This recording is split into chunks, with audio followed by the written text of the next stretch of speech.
Assalamualaikum warahmatullahi wabarakatuh. Selamat pagi teman-teman semua. Kita ketemu lagi dalam pembelajaran ilmu pengetahuan sosial.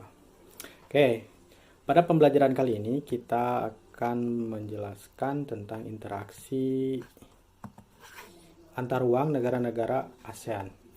Oke, namun sebelumnya kita akan menjelaskan terlebih dahulu tujuan pembelajaran yang harus dicapai pada akhir pembelajaran. Nah, nanti di akhir pembelajaran teman-teman harus bisa menjelaskan kondisi geografis negara-negara ASEAN. Yang kedua, dapat mendeskripsikan potensi sumber daya alam negara-negara ASEAN. Yang ketiga, dapat menjelaskan sumber daya manusia. Yang keempat, dapat menganalisis interaksi antar ruang negara-negara ASEAN. Nah, ada yang terakhir, nanti teman-teman harus bisa mengidentifikasi dampak interaksi antar ruang negara-negara ASEAN. Nah, itulah tujuan-tujuan pembelajaran yang harus dicapai setelah kita belajar tentang interaksi antar ruang negara-negara ASEAN. Oke, lanjut kita ke materi selanjutnya. Nah, sebelum kita berbicara lebih jauh, maka kita harus memahami terlebih dahulu apa itu yang dimaksud interaksi antar ruang, supaya nanti kita materi dan penjelasan yang saya akan jelaskan. Oke, yang pertama interaksi. Apa sih yang maksud dengan interaksi? Nah, interaksi pada dasarnya merupakan suatu proses timbal balik antara satu dengan yang lain, itu ada interaksi. Baik itu manusia dengan manusia, negara dengan negara. Selanjutnya, nah yang dimaksud dengan interaksi antar ruang di sini adalah bagaimana pengelolaan atau penganalisisan suatu negara terhadap potensi-potensi yang dimilikinya dan juga permasalahan-permasalahan yang terdapat di negara tersebut. Nah, sehingga nantinya segala bentuk permasalahan atau potensi yang dimilikinya bisa dikembangkan bersama-sama dengan negara-negara ASEAN. Intinya di sana adalah bisa bekerja sama dengan baik, mengelola potensi yang dimiliki dan menutupi segala bentuk kekurangan-kekurangan atau permasalahan yang ada di dalamnya. Itu sendiri. Nah, kesimpulannya interaksi antar ruang merupakan pergerakan orang, barang atau informasi dari daerah asal menuju daerah lain. Nah, seperti itu. Oke, lanjut. Kita akan menganalisis terlebih dahulu negara-negara yang termasuk negara ASEAN. Nah, di sini ada 10 negara yang termasuk negara ASEAN. Sampai saat ini kita masih ASEAN memiliki 10 anggota.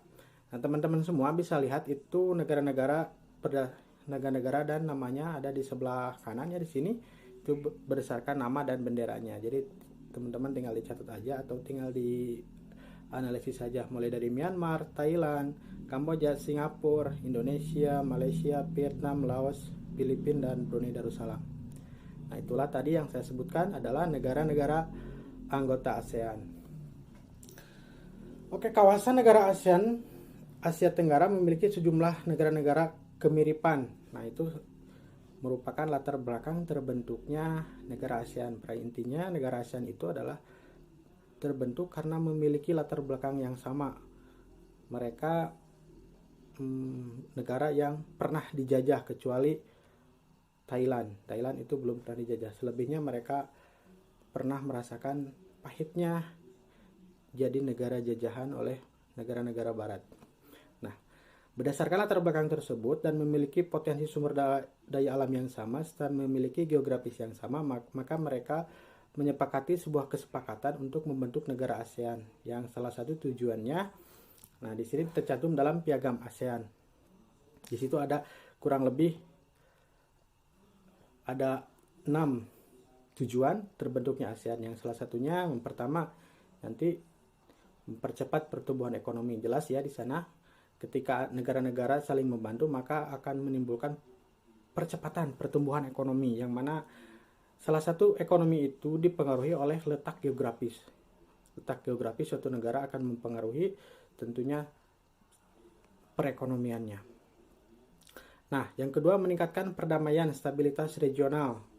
Dalam hal ini tentu dalam bidang keamanan.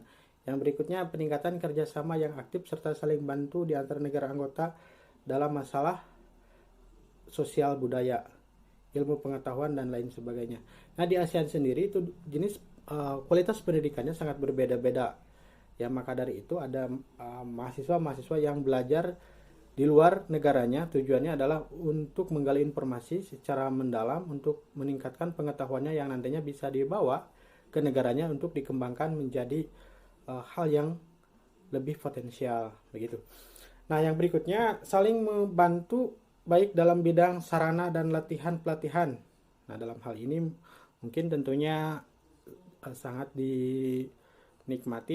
dinikmatinya dalam hal misalkan latihan perang bersama gitu ya, untuk tujuannya untuk mengamankan wilayah teritorial negara itu sendiri. Nah,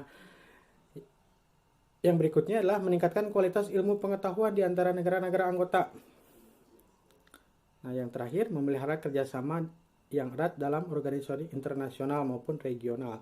Nah, itulah pada intinya tujuan dari terbentuknya negara-negara ASEAN.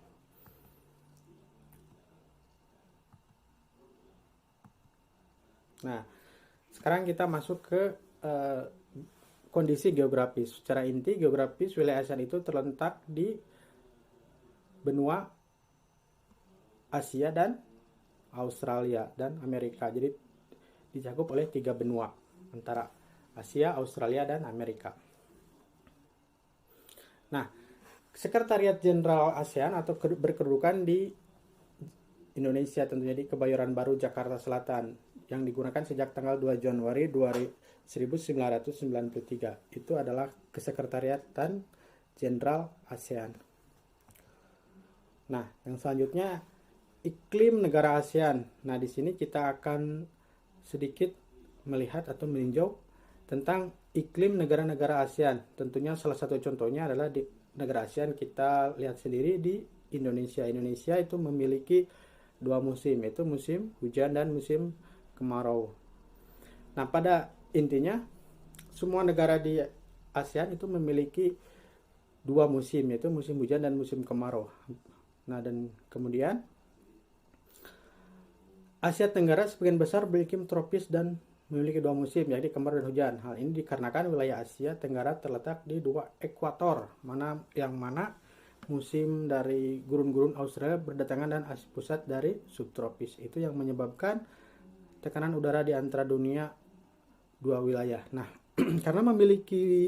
karena kita berada di wilayah yang sama, wilayah dan beriklim subtropis, maka tentunya kita dengan negara-negara lain tidak jauh berbeda.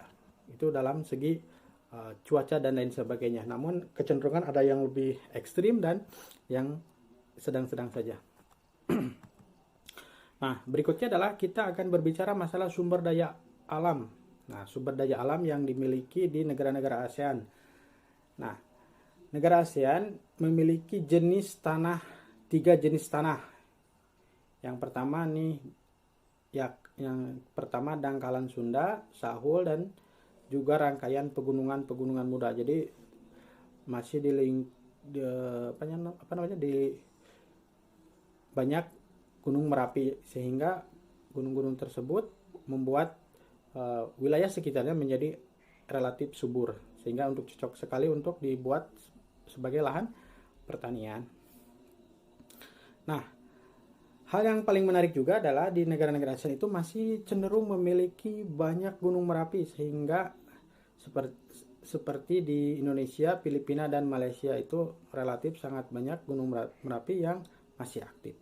Nah, berikutnya kita akan menjelaskan tentang batas negara-negara ASEAN. Nah, kalau kita lihat di peta, maka untuk sebelah utara kita akan bersebelahan dengan negara daratan Cina. Nah, dan sebelah selatan bersebelahan dengan Samudra Hindia dan Timur Leste. Oke, dulunya, jadi itu kalau sebelah selatan itu pasti wilayah negara ASEAN yang berkaitan dengan Indonesia. Indonesia sebelah selatannya pasti itu berbatasan dengan Timur Leste. Nah, sebelah timur bersebelahan dengan Samudra Pasifik dan Papua New Guinea. Dan sebelah baratnya bersebelahan dengan Samudra Pasifik dan Hindia. Nah, itulah batas negara ASEAN. Ya, jadi nantinya teman-teman silahkan cek sendiri di peta atau di globe ya, untuk memastikan batas wilayah ASEAN, dan silahkan kasih bentuk pelaporannya dalam sebuah peta, ya dikasih nomor saja. Oke, sekian dulu saja. Nanti kita lanjut lagi ke video berikutnya tentang kondisi geografis.